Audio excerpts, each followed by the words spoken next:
Hey guys, it's later. This is the second video I'm making today because yesterday I didn't make one. So I'm going to make another one today.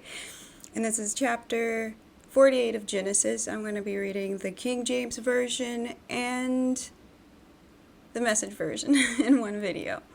I'm going to start off with King James, Genesis chapter 48. And it came to pass after these things that one told Joseph, Behold, thy father is sick. And he took with him his two sons, Manasseh and Ephraim. And one told Jacob, and said, Behold, thy son Joseph cometh unto thee. And Israel strengthened himself, and sat upon the bed. And Jacob said unto Joseph, God Almighty appeared unto me at Luz in the land of Canaan, and blessed me, and said unto me, Behold, I will make thee fruitful and multiply thee, and I will make thee a multitude of people. I will give this land to thy seed after thee for an everlasting possession. And now thy two sons, Ephraim and Manasseh, which were born unto thee in the land of Egypt, before I came unto thee into Egypt, are mine. As Reuben and Simeon, they shall be mine. And thy issue, which thou begettest after them, shall be thine, and shall be called after the name of their brethren in their inheritance. And as for me, when I came from Padan, Rachel died by me in the land of Canaan in the way, when yet there was but a little way to come unto Ephrath, and I buried her there in the way of Ephrath, and same is Bethlehem.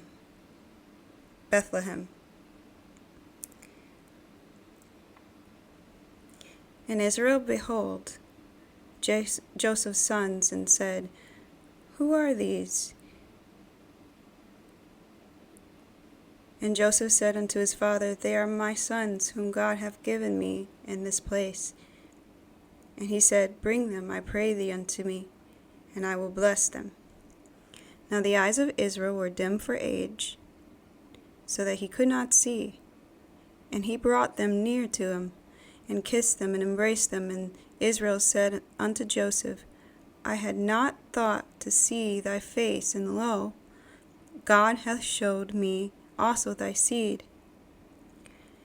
And Joseph brought them out from between his knees, and he bowed himself with his face to the earth. And Joseph took them both, Ephraim in his right hand, and toward Israel's left hand, and Manasseh in his left hand toward Israel's right hand, and brought them near unto him. And Israel stretched out his right hand, and laid it upon Ephraim's head, who was the younger, and his left hand upon Manasseh's head, guiding his hands wittingly. For Manasseh was the firstborn. And he blessed Joseph, and said, God, before whom my fathers Abraham and Isaac did walk, the God which fed all my life long unto this day, the angel which redeemed me from all evil, bless the lads, and let my name be named on them, and the name of my fathers Abraham and Isaac. Let them grow into a multitude in the midst of the earth. And when Joseph saw that his father laid his right hand upon the head of Ephraim, it displeased him. And he held up his father's hand to remove it from Ephraim's head unto Manasseh's head. And Joseph said to his father, Not so, my father, for this is the firstborn. Put thy right hand upon his head. And his father refused, and said, I know it, my son, I know it. He shall also become a people, and he also shall be great. But truly his younger brother shall be greater than he, and his seed shall become a multitude of nations. And he blessed them that day, saying, In thee shall Israel bless, saying, God make thee as Ephraim and as Manasseh. And he set Ephraim before Manasseh, And Israel said unto Joseph, Behold, I die, but God shall be with you, and bring you again into the land of your fathers. Moreover, I have given to thee one portion above my brethren, which I took out of the hand of the Amorite with my sword and with my bow. I'm going to move right into Genesis chapter 48, the Message version. Sometime after his conversation, Joseph was told, Your father is ill. He took his 2 sons, Manasseh and Ephraim, and went to Jacob. When Jacob was told, Your son Joseph has come, he rose himself and sat up in bed. Jacob said to Joseph, The strong God appeared to me in Luz, in the land of Canaan, and blessed me. He said, I'm going to make you prosperous and numerous, turn you into a congregation of tribes, and I'll turn this land over to your children coming after you as a permanent inheritance. I'm adopting your 2 sons who were born to you here in Egypt before I joined you. They have equal status with Reuben and Simeon. But any children born after them are yours. They will come after their brothers in manners of inheritance. I want it this way because I was returning from Padan, your mother Rachel, to my deep sorrow died as we were on our way through Canaan, when we were only a short distance from Ephraim, now called Bethlehem. Just then Jacob noticed Joseph's sons and said, Who are these? Joseph told his father, These are my sons whom God gave me in this place. Bring them to me, he said, so I can bless them. Israel's eyesight was poor from old age. He was nearly blind, so Joseph brought them up close. Old Israel kissed and embraced them and then said to Joseph, I never expected to see your face again, and now God has let me see your children as well. Joseph took them from Israel's knees and bowed respectfully, his face to the ground. Then Joseph took the 2 boys, Ephraim with his right hand, setting him to Israel's left, and Manasseh with his left hand, setting him to Israel's right, and stood them before him. But Israel crossed his arms and put his right hand on the head of Ephraim, who was the younger, and his left hand on the head of Manasseh, the firstborn. Then he blessed them. The God before whom walked my fathers Abraham and Isaac, the God whom has been my shepherd all my life long to this very day, the angel who delivered me from every evil, bless the boys. May my name be echoed in their lives, and the names of Abraham and Isaac, my fathers. And may they grow, covering the earth with their children. When Joseph saw that his father's hand was placed on Ephraim's head, his right hand, he thought he had made a mistake, so he took hold of his father's hand to move it from Ephraim's head and Manasseh, saying, That's the wrong head, Father. The other one is the firstborn. Place your right hand on his head. But his father wouldn't do it. He said, I know, my son, but I know what I'm doing. He also will develop into a people, and he also will be great, but his younger brother will be even greater, and his descendants will enrich nations. Then he blessed them both. Israel will use your names to give blessings. May God make you like Ephraim and Manasseh. And that he made it explicit. He put Ephraim ahead of Manasseh. Israel then said to Joseph, I'm about to die. God be with you and give you safe passage back to the land of your fathers. As for me, I'm presenting you as the first among your brothers. The ridge of land I took from the Amorites with my sword and bow. So that's the end of chapter 48.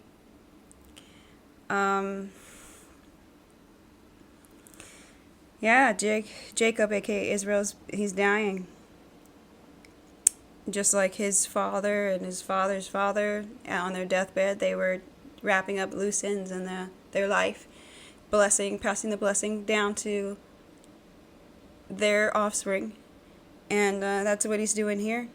He's adopted Joseph's first two children as his own. So they are going to partake in this blessing that God has bestowed upon them. So I don't really have too much to say about this chapter, to be honest. Which it just looks like he's just passing on that blessing from God that started with Abraham. That they're going to be a great nation of people, and they are the people of God, and they're going to inherit this land of Canaan. They're in Egypt right now, but God says that this land of Canaan is going to be their land. So I suppose, later on after the famine, that's what's going to happen. He's going to deliver them. God said it, so he's going to do it.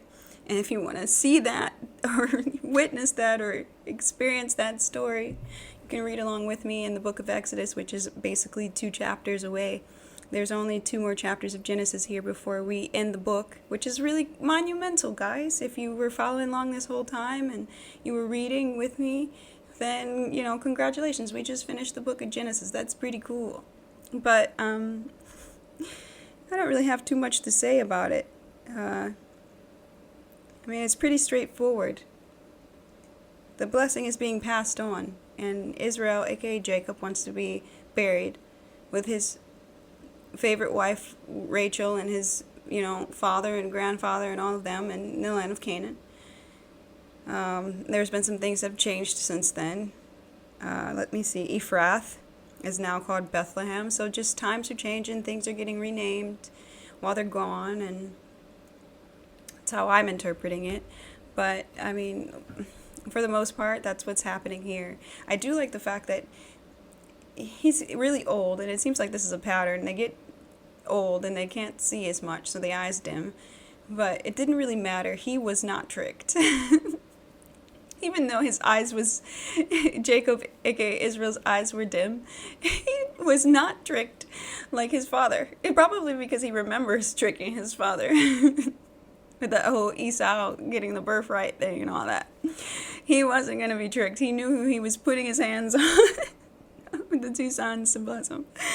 And Joseph's like, no, this is the one. This is my firstborn. But he's like, I know what I'm doing. Don't, trust me, son. So I just thought that was kind of sweet and funny and just kind of a little bit of a reminder, reminiscent of Jacob tricking his dad, Isaac, because his father was like trying to figure out who he was really talking to, and he couldn't, They had this whole elaborate scheme for Jacob to get the blessing and all that. So just to me, it made me think of, he's not tricked. He knows already, he's done this to his dad, so he knows.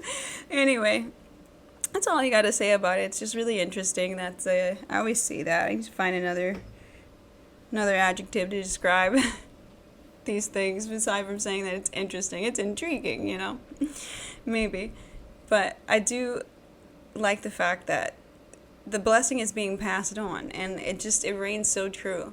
There's a reason why these lineages, as I said, they'll take whole chapters out, sometimes several chapters in a row to describe who certain people are, so that you can actually track it in today's time. What I forgot to say yesterday or the day before yesterday was Ancestry.com. This is way better than that. You can find out a lot just from reading this book about where your origins come from. We all come from Adam and Eve, right? And we all come from Noah, right? But there's a divide eventually, you become fruitful and you multiply, and people spread about the earth and become different types of people, cultures, languages, and things. And you can find out, if you really want to, just by reading this book. You can find out a lot about yourself. And that's all I'm going to say about that. So I'm going to go ahead and let you go. This was a short video, but it was a good one. There's peace. There's a famine and everything, but they've been blessed. And Jacob hasn't lost any of his sons, after all. And he's even gained 2 more in Joseph's sons. He's claimed them and adopted them as his own. So he's technically got like 14, I guess, now in his heart, which is all very sweet. It's just a really nice way, like how he's passing away. It's just really calm. He's not suffering. He's just old, So, and he's grateful, and he's given testimony to God, like how God has been with him all this time through even the crazy parts of life. And I just love it.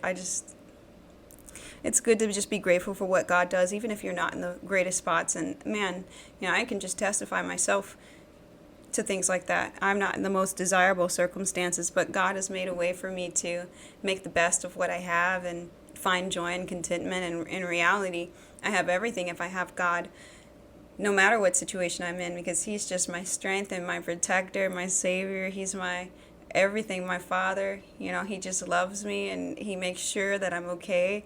And he gives me opportunities, he opens doors, and he just makes sure that everything works out for me. And he's not done yet. I'm still alive, so there's still more to come. And he's given me promises that I'm waiting on right now. So, I can relate to a lot of that. Just being really grateful, despite everything. Being really grateful for just having God's presence. It's everything, guys. If you don't have a relationship with God, I urge you, please just seek it out, because he's not really hard to find. He's everywhere. And if you really want to know him, like have a relationship with him, he's there. He's been waiting this whole time. And that's partially why he has me here reading these things, is to open that door, or open even that opportunity in your heart that, you could also have that too. It's the best thing that you could ever do. There's nothing that compares to it. So I say all that to say, I hope you have a blessed day. I hope you enjoyed chapter 48. Yes, we've made up for lost time. I'm really glad, because I didn't make the video yesterday and I felt so convicted about it. Don't know what it was. Probably like the enemy really coming at me just through things in my life. And my life isn't bad at all, guys. It's just sometimes there's just so much going on in it that it's really difficult sometimes, or challenging to make time to sit and do this sometimes because of just the obligations of life. But here we are. God has made sure that I've caught up with everything. And so I'll see you tomorrow on chapter 49 of Genesis, which is pretty cool, because what's going to happen in these last 2 chapters? There's only 50, and we're basically wrapping up the beginning. So Bereshith, we're wrapping it up, and we're going to lead into Exodus next, and I'm excited about that because it's a really good book. All the books of the Bible are great. I can go on and on and on about God, so I'm going to cut it off here, and I'm going to just pray that you have a really blessed day, and that this chapter has blessed you, or just made you think about things a little more, just when it comes to God and who he is, and having a relationship with him, and just how he's been here for these people here in this story. And how he can do the same thing for you, because his promises, he never changes, and his promises always reign true. Nothing that he ever says comes back void. He's not like a man that he's going to lie, okay? And I'm not making that up. That's actually his own words. That's in this book. I'm not a man that I should lie. And he's talking about humankind, What he says, he's going to keep his word. And he does it extravagantly, sometimes humorously, which is cool. He's got a great sense of humor, guys. I urge you to get to know him. He's just the best being ever to know. Like, he's the original character, the original being, the original personality, the supreme gentleman, Give him a chance. I pray God bless you once again. Many, many, many blessings. And I bid you shalom. Bye. I love you.